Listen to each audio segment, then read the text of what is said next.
I think that's also part of the process, isn't it? Is to go, okay, now how do we push it too far? Yeah, it's when someone asks you who's going to play Rudy Giuliani and you sort of have a panic attack and say, well, hopefully Rudy Giuliani. You wrote a scene that involves Rudy Giuliani doing utterly ludicrous things, and then people say, well, how are you going to do that? And you go, he's Rudy Giuliani, he'll probably do it. And he did. I'm Erica Rivanoya, and I'm one of the lady writers. Peter Bainham, writer. Anne Hines, producer and writer. Dan Swimer, writer. And this is Screenplayed Breakdown. Thank you for joining, guys. This is really cool. I mean, I've never, during the course of this whole podcast, we've only spoken to maybe 2 writers at a time. So it's cool to speak to 4 out of 8, right? There's 8 credited. This is 13% of the credited writers here. I think it's we have the Guinness record for longest movie title and longest writer's credit. It's so cool. Let's hope for the Oscar. They announce all your names on stage and it takes like 2 minutes. The whole name. We're a model for quantity over quality. That's our business model. Nice. I love it. Yes. If we were to win, they would just reading out the writers' names. The music would just have to play them out. There would be no time for a speech, right? No time for a speech. Us on stage is a super spreader event. It's like it's going to be in person. Is that right? I don't know. Yeah. It is. Yeah. And if it isn't, are you guys going to get dressed up on the Zoom? No, it's in person. It's at a train station in Los Angeles. Oh, wow. Yeah. A working train station. They haven't thought it through at all. Yeah. So we have to bring luggage. Cool. All right. So this movie, like I said, it's hilarious. It's crazy. I got to ask, was there ever a moment for you guys writing this where you're like, we're going way too far? Like, this is too much. That's kind of where you start, really, isn't it? It's just, sort of claw it back to not too far. I mean, at the end, so we approach it in a sort of conventional way. So I think you write a conventional screenplay and then we have a table read and it works and blah, blah, blah. And then you realize that the actors who sub in for real people at a table read have to be replaced by unwitting civilians you don't realize are in a movie. And at that point, you realize you've gone too far. I think that's also part of the process, isn't it? Is to go, okay, now how do we push it too far? Yeah, it's when someone asks you who's going to play Rudy Giuliani and you sort of have a panic attack and say, well, hopefully Rudy Giuliani. But many times we think we've kind of, it's been too ambitious, I think. Yeah. And in the case of Rudy Giuliani, obviously you wrote a scene that's involves Rudy Giuliani doing utterly ludicrous things, and then people say, well, how are you going to do that? And you go, he's Rudy Giuliani, he'll probably do it. And he did. So that was great. Yeah, seriously. He went too far. That was the moment where I was like, this guy's going too far. It's so crazy. It's hard to believe that this is like real. You're watching this and you guys orchestrated it. That was. I've had people since saying, why did you stop Rudy? I mean, I don't know if any of the guys have had this. Like, people say, why did you stop Rudy? It was, and I thought, you can't. You just literally can't. Morally wrong to let that develop any further. And we had never any intention of that happening. But he in his own way, he didn't disappoint. Wow. What was the setup for that scene? Like, I guess you obviously got the camera crew. Like, is the camera crew like having to play an act like when they show up on set? I'll tell you, the setup for that scene was, and so we have, so we'll write a scene, and we want Rudy Giuliani in a hotel room with tutor, blah blah blah, and then you literally reverse engineer, and you come up with, well, how do we get Rudy Giuliani into that room with her, and him not realizing what's going on, and so for him, we created a fake documentary called Keeping America Alive, How Trump Defeated COVID. and so then our field team put this together and we produced a sizzle reel for this documentary and with a voiceover. And it was like a very somber American guy saying, where Trump saw an invisible enemy, the Democrats saw an invisible friend, and they've manipulated and spread this disease to hurt the Republicans. And that was the carrot that got Rudy involved. He wanted to be part of that documentary. And then actually COVID sort of helped us getting him alone in the room with her. We sort of said, well, for insurance reasons, we can only have 2 people in the room at all, and locked off cameras, and it'll just be the 2 of you and a bottle of whiskey. And, and that, creating that environment led to the scene happening. Oh my God. So are you you're capturing this content live. Are you freaking out? Like, holy shit. Like he's completely freaking out. So we were in a hotel suite at the Mark Hotel in Manhattan. And I remember Jason Walliner and I trying to be quiet as mice in the room next door where we were like hidden essentially. And we had monitors in there. And the moment he lay on the bed and put his hands in his pants, like we literally fell onto the floor and we wanted to scream. But it was remarkable. Oh my God. So is he blindly like signing a release form? Like, how does that work? Or are you guys getting sued up the ass with these people? He's signing a remarkable legal document. And he's a lawyer. Like you can't feel sorry for him at all because he is a lawyer. That's the irony. At time of recording this, he's a lawyer. Yeah. I mean, as he demonstrated in the weeks and months after that stuff, you don't really, we may have overachieved in getting him in the room and leaving him with a bottle of whiskey. I mean, I think he brings his own whiskey to most events and proceeds to have mascara melting his face and all kinds of crazy stuff. I mean, he's clearly not a cautious man. Right, the spray tan's like just dripping down his face. Yeah, it turned out to be the weirdest thing he did that week. That week, all right. Wow. I mean, who pitches that idea and like in the room, like when you guys are coming up with like this entire structure, like it's like, hey, what if we did this? What if we got Julia? Like we have like a brilliant field team. So there's a sort of very close liaison between the writers' room and a brilliant field producers who we'll come up with the creative idea, and then our department essentially and the field department will come together and come up with a harebrained scheme to sort of try and realize it. Were there any in the writing process? Was there any ideas that were like way too ambitious? Like, were you ever like, we got to get in the room with Trump? Yeah, we definitely were shooting for way high. We were trying to get him in the room with Trump. We tried to get her in the room with Trump, with Trump Jr., all those people. But I mean, when we got Giuliani, that was way high in a very exciting way. After we'd shot the Giuliani thing, we still had Maria sort of under the radar because he didn't no photos had been posted. We had fake names, blah, blah, blah. And we were literally minutes from getting her in a room with Trump. And we had another sort of post-credits Maria Trump thing where we embedded her with this right-wing news organization called One American News, which is Trump's favorite, chief writer, Fox outlet. And we had Maria in the White House as a guest of One American News with this journalist called Chanel something or other.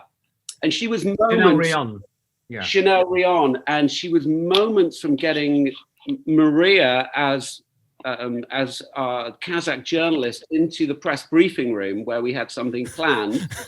And at the last minute, I think it was actually CBS News or one of the other mainstream media who stopped it happening, ironically, because they called her out. She doesn't have credentials, and wait a minute, Chanel Rion, you just can't take any of your plus ones into the press briefing room. And it was like literally we're 5 minutes from it happening. Wow. That would have been insane. I mean, Maria, if we hadn't blown it with the movie coming out, Maria by now would have a thriving career with a right-wing news network because she was kind of there. She furious with us. You could probably go back and do something else with Giuliani, actually. Just with Trump, like you were just asking about Trump, like with a movie like this, you've got a very detailed plot and a very detailed structure and a complete final draft, full documents, and it looks like a screenplay. And we have a page where we've got this is what happens, but obviously you've got to have plans and backups and things like that, and plan B and plan C and plan D and plan E. And, luckily... I say as a writing process, I'd say in a normal movie, maybe 70% of your screenplay might make it. Wow. Some form, but this, it's like, I don't know, 20%. Oh wow! That's insane. It's incredibly. You write the screenplay, and then you're at the mercy of real life events. How do you write? Like, do you have like pinpoints in the conversation? Like, we want we want Sasha to show up, and then we want him to end here. Like, yeah, we have a ton of. I mean, that's actually way more writing than you would think, because we do a bunch of rehearsals with this could go this way or this way. So there's a bunch of points that the actors have to actually hit, and they have to try to get things out of the other people. But they're so well prepped, even though it seems like it's all improvised. I mean, there's so much writing that goes on behind the screen or behind the scenes of just getting them ready to interact with all of these people. Like, Maria knew so much about the COVID virus before going in to meet with Giuliani, and they, it's just really, we do so much writing and prepping them for it. It's also like you're trying to kind of, you're not just trying to get comedic, or even you're trying to get comedic beats, you're trying to get satirical beats, you're trying to reveal something, but also in a movie like this, you're trying to get story turns. Yeah. And like you are trying to get, so we've had scenes in the past where we've shot something that might be amazing or it might be hilarious, but it didn't give us the story turn that we needed. And we've sometimes had to reshoot that scene a few times. And in the first movie, when he met some frat boys who picked him up on the side of the road and he was trying to get somewhere, and he met with them, and I think he had to get from them, they had to tell him that Pamela Anderson was not a virgin, and he had to. And that was his devastating low point that would send him to a mega church. And we did it one time, and it was amazing, but we just didn't get the story turn. We had to do it again. You know? How did you guys manage to get Sasha in, like, to lock down with these two conservative dudes for 5 days? Like, Laura planning, and like they're just okay with that. Brilliant film team, brilliant production team, amazing people. Those guys were just amazing too. Like the 3 days or however many days, I can't even remember. It seemed like 800 days that we were there. To our favor, it was like, they were conspiracy theorists, so they are prone to sort of like buying into very strange reality. Yeah. So that kind of worked. Hillary drinks the blood of children, right? Something like that. Then they take that out of their adrenal glands, and then they drink their blood, or that out of their... I've heard about things like that. Hillary Clinton drink the blood of children? That's what we've heard. That said, they were such nice fellas. They'd probably done another week. Yeah. I mean, they wanted to know. I mean, they would take Jason, the director, aside regularly during shooting to say, "We're worried about this guy." It was very interesting for that, because I think when we made this film, you in the interim 14 years, you have occasional conversations about, should we do another one, and that's incredibly difficult, and do we want to risk the legacy of the first one? And it would always be, why would you do another one? And this time round, it was like, and also it's like, what have you got to say? We exposed racism and sexism and anti-Semitism the first time, and that to me, that scene was really great for like showing something else, which is you've got these guys that you assume are not nice people, and they've got these crazy views, and actually they turn out to be very decent guys. So it illuminates something else that we didn't do with the first movie. You reveal goodness, and I think they really cared about it. And they were feminists. That's what I loved about it so much, is that even though they'd been fed all of this misinformation, they still really stood up for women and were feminists. And it was just, they were so sweet. And I'm really proud of that scene, because it showed both sides of the conversation. They talked to him. It didn't end up in the movie. They talked to him about the fact that because he's missing his daughter, and they're explaining to him, like, you've got feeling, you care about your daughter. And because it's Borat, he doesn't understand the idea of having feelings for your daughter unless they're inappropriate or in his culture, But they all said, one of them said, I have daughters. I care. I love my daughters. And you go, it's really amazing to see that humanizing moment where you go, it's like, it's a unifying thing. Going back to, like, you're exposing all these people and all these, and all their hateful views and just their reactions to a lot of these, scenarios. Do you guys get sued a lot by these people because they've been duped? We don't get sued. And ironically, we kind of, and if on the occasions that there have been lawsuits, not one has been successful. And ironically, we sort of welcome lawsuits, because one of the issues we found with our audience is like, come off it, they're actors, that's not real, we don't believe it. Yeah. And lawsuits kind of serve to counter that misconception. Right. I'm going to sue Sasha, but that's that was gonna be my next question. Is like, have you ever been on set shooting and whoever this person is that you're highlighting in the scene, the guy who works at FedEx, whatever. Have you ever had these people like, wait a second, like what's going on here? Like they start to catch on that you guys are fucking with them. And that's, I keep jumping in, but that's almost one of the sort of key roles of the director in a movie like this. He's almost like this sort of middleman between the guy who works in the fax store and this crazy guy with a mustache. And so his role is to sort of if it does get to that point, he'll sit him down and say he's nervous, he hasn't been on camera before, there's a language barrier here.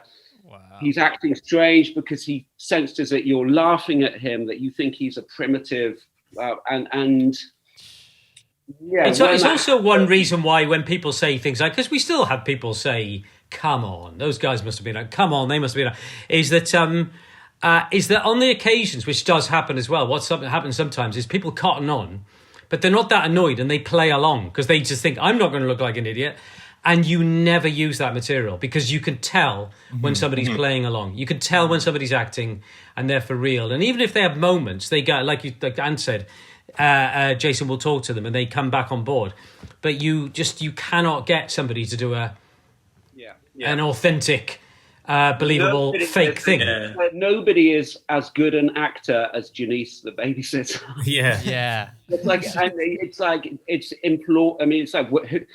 People sort of say, "Oh, she must have been an actor." Well, where did we find this world-class actor? Yeah, never. True. Also, I love it when it serves that line, when you see that look in their eyes, like, "Is this for real?" And then carry on. Because if they don't equally, it looks like, oh, that person might just not be smart enough to even know this is weird. So I love it when because it gives me the clarity that they've definitely made the choice to carry on with this. It's like a testament to how polite Americans can be, sort of. Like we're exposing the politeness of Americans to just put up with a bunch of stuff for a while. No offense to the British, but we invented politeness. Janice is amazing and one of the standout people in the movie because, we talked earlier about like a story turn come from a character. Like we hope and we script and plan for something where they change it or they turn it. And she just came in and like she just wasn't taking any bullshit from Borat. And she was great and she challenged him. And she just basically, I think the way, and that's why we didn't plan to come back to her at the end. But she was so amazing when he first met her. We thought, we have to, and then we wrote later down the line and we got her back and she was fantastic. But she was kind of the turning point in the story, right? That Borat like realized that he's like, that's my daughter, right? Yeah. And she also, like, I mean, I guess you can't really plan for these moments where she's gonna tell Tatar that like how beautiful she is and that she doesn't need the surgery. It's like, look in the mirror. Like that's, you literally, you can't write that. You are pretty. You're pretty. Girl, look at yourself. Look. Do you see yourself? Huh? Yes, you are beautiful. So I don't see anything on your body or on your face that need to change. I want you to be happy. But I wish you would just think about some of the stuff I said. Well, we had actually intended that to happen. We'd intended her to push back and tell Tutar, no, you shouldn't just like blindly obey your father, and women have and should have the right to make their own decisions in life. And we sort of chose her as someone we hoped would take that stance, and she did, and way beyond. And and further to Peter's point, that scene at the end where Borat gets schooled by her, and Borat's told, you feel bad because you are abusing your daughter and you're treating her like your property, and that she should make the decision as to who she spends the rest of her life with. that's an example of how we're sort of fluid in the writing process, because initially Borat had gone to a psychologist. He had a pain in his chest. He goes to a doctor, and a doctor tells him, what you're experiencing is this perfectly normal phenomenon called parental love, which Borat had never heard of, and had it explained to him. And we substituted the psychologist for a roll of the dice with Janice again, in the hope that in the sort of 3 months that had passed since we last visited her, she hadn't figured out who Borat was, and she hadn't. How much did that ruin like a moment on set where someone recognized Borat and they maybe yelled out or ruined a take? Did that ever happen?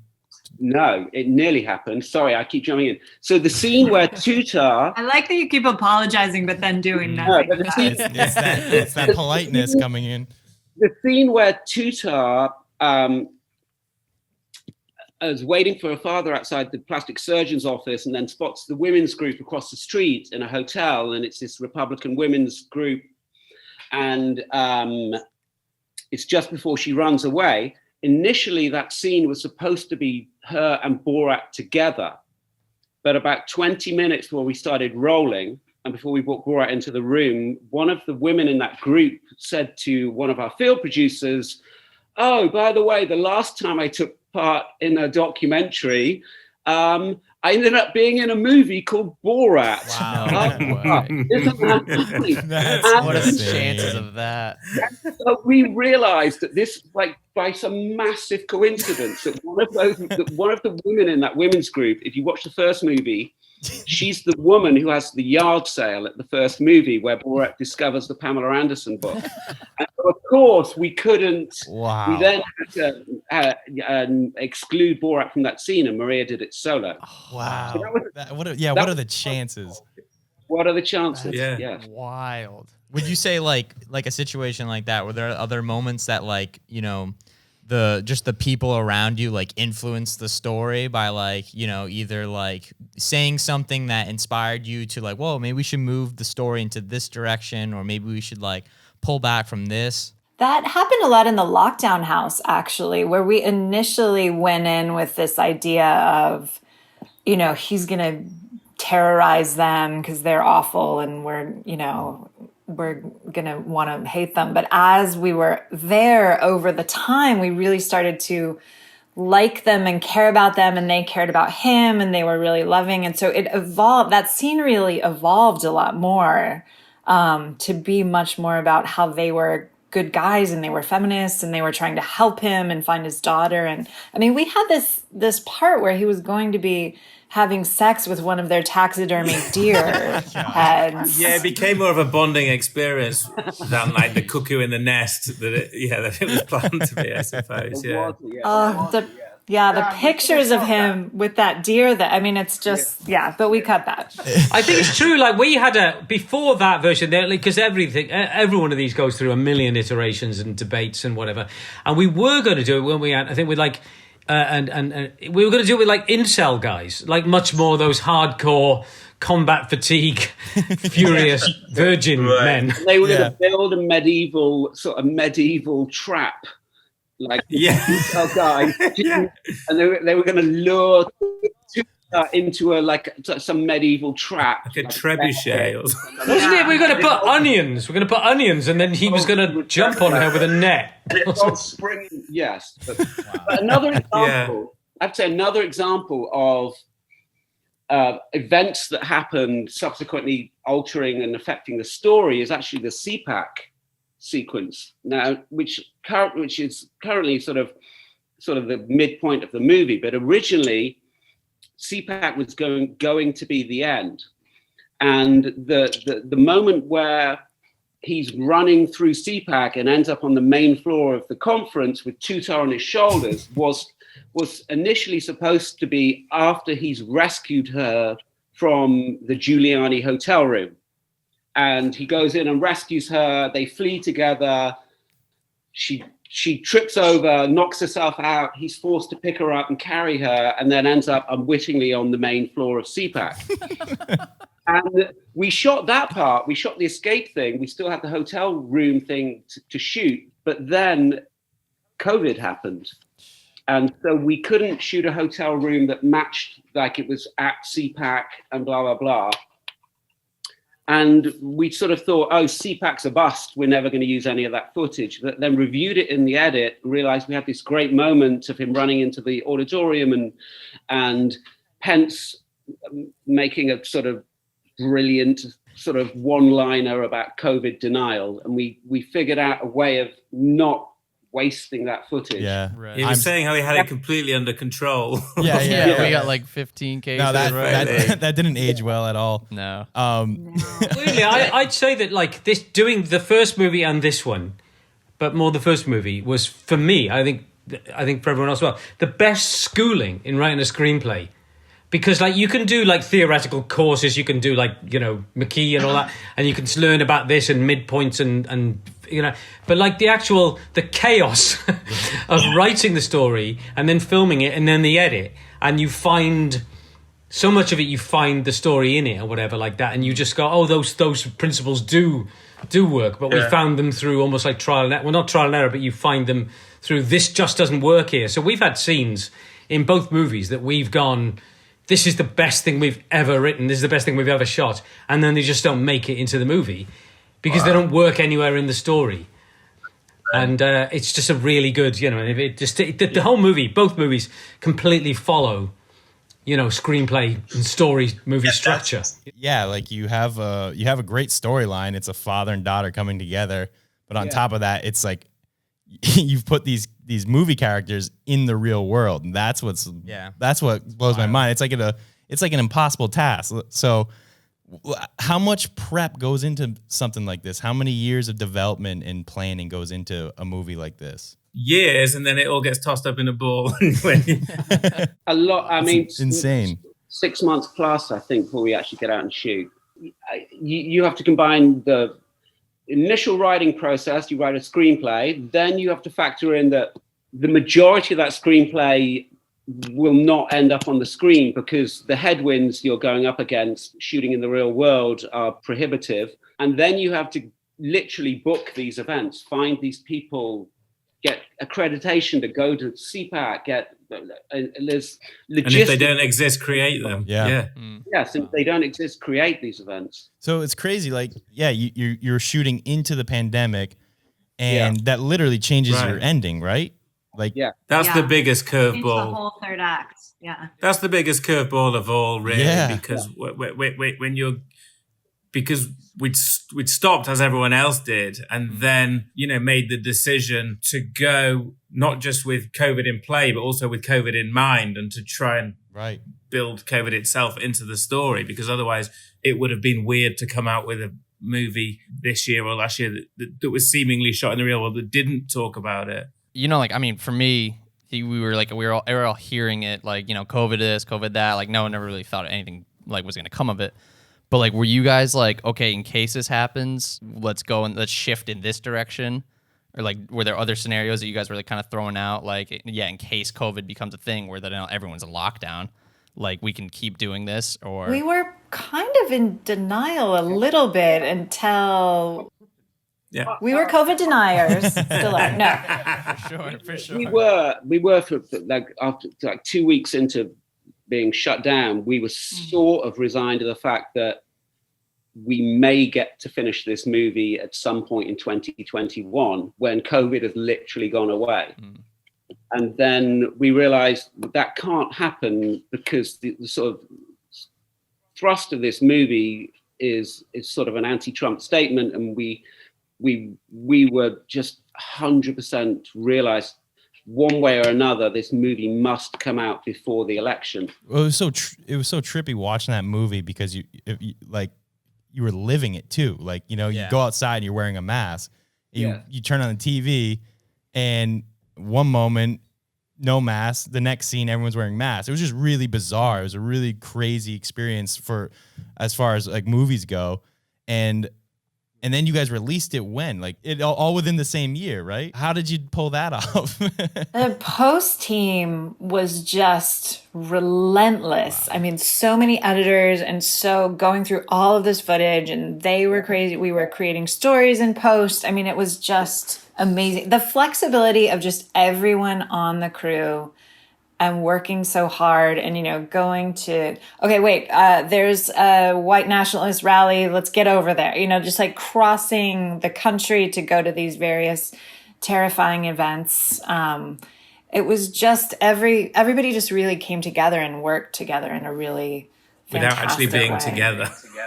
Yeah, we would be in the same hotel, but no one would ever leave their rooms because we weren't allowed to. So it was just, yeah. Yeah, like someone's going to watch this movie in like 30 years and think that was like written in the script, like the whole global pandemic. I mean, we had a version of it. We did have a version of a movie, and I remember very clear memories of conversations where like the studio or the studio we were with at the time, like, right, we're going to put this out in April of 2021, and like Ant said, like the movie existed to resist Trump, and so it would have been so weird. A movie that didn't mention COVID. I mean, it was probably never going to happen, but that was a conversation for about 8 minutes.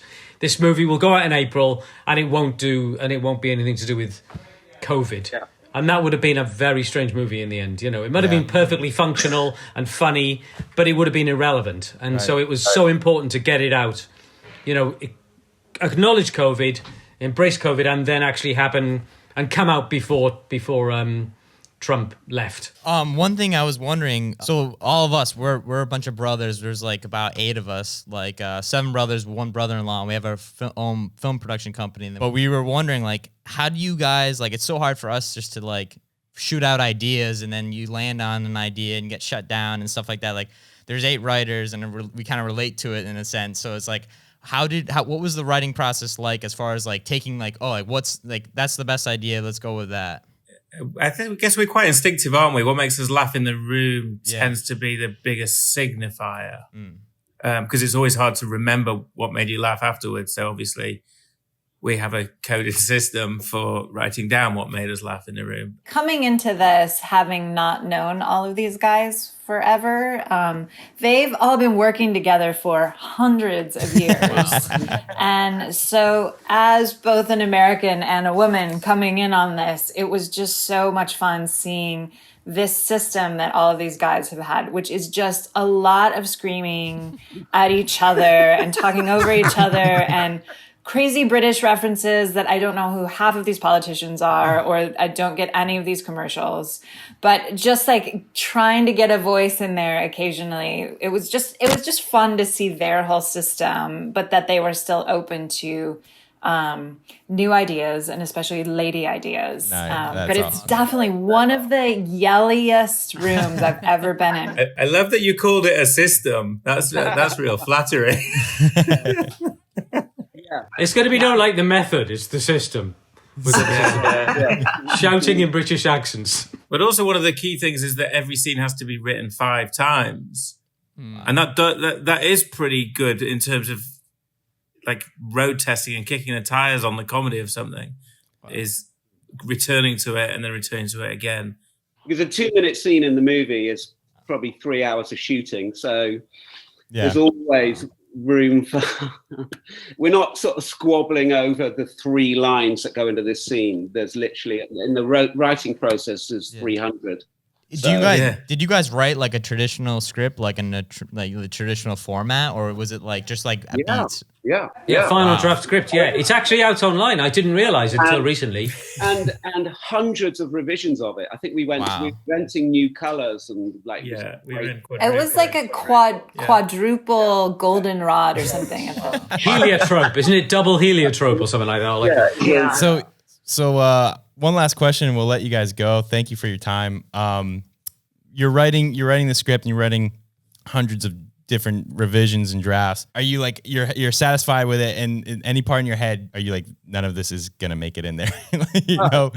All the time. Yes. All the time. I mean, after 20 years of doing this, I'm still at that point. I think this is funny in a writer's room, but come on, there's no way. There's no way. This is an exercise in futility because this is not going to happen. And then I keep getting proved wrong, and it happens. I mean, for example, that when the lockdown guys then go with Borat to a right-wing rally, and Borat gets on stage and sings a song, and that was written and scripted and planned. And that was one example where I thought, there's no way. Wow. It's incredible. I held my tongue this time. When we were doing the TV show Who's America, my catchphrase was almost like at the end of every day, well, that was great. You know, never going to happen, but thanks so much, everyone. You know, like nobody's going to do that, but it's been fun. So and this time I was like, who knows? how much of this film is preparation and how much of it is just pure luck? There's luck. There's definitely luck in there. There's bad luck as well. But I think it's basically preparing. It's all just being ready and preparing for luck. And I think, like, you know, the other thing as well, not that it's luck, you know, but with Maria, you know, I think it was amazing that she, you know, you look back and you think, oh, this movie, oh yeah, and for this movie to work, we just have to find somebody basically as good as Sasha at a job that only Sasha appears to be able to do in the world. So there doesn't need to be anyone else who can do that thing as well. And then somebody to go head to head. And I think, and obviously, like, you know, there was a gigantic casting process for that. And at the end of it, you get somebody like Maria, who was just incredible and plausible and hilarious and brave and likable and all those things, and was just whatever. And you think that always feels like it's not quite luck, but it's just, wow, that happened. Because you just didn't know, because that's the giant risk, is to do another one of these movies where Borat shares the screen with somebody else. Would you recommend like that anyone tries to go out and make a movie like this, or just stick to traditional filmmaking?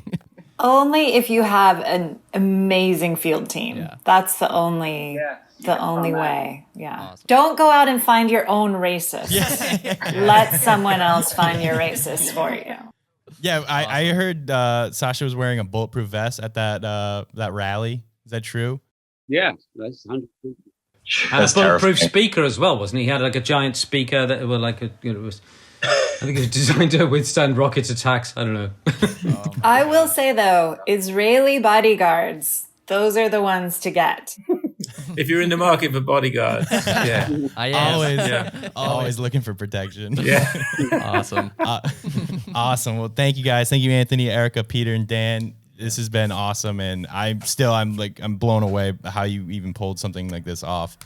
And I can't wait for Borat 3. Borat 3. Make it. Let us know how it goes. Yeah. Awesome. We can wait. Sweet. Thank you guys so much. Yeah, thank you guys. Pleasure speaking with you. Thanks, guys. Thank you. Thank you so much. Have a good one. Bye.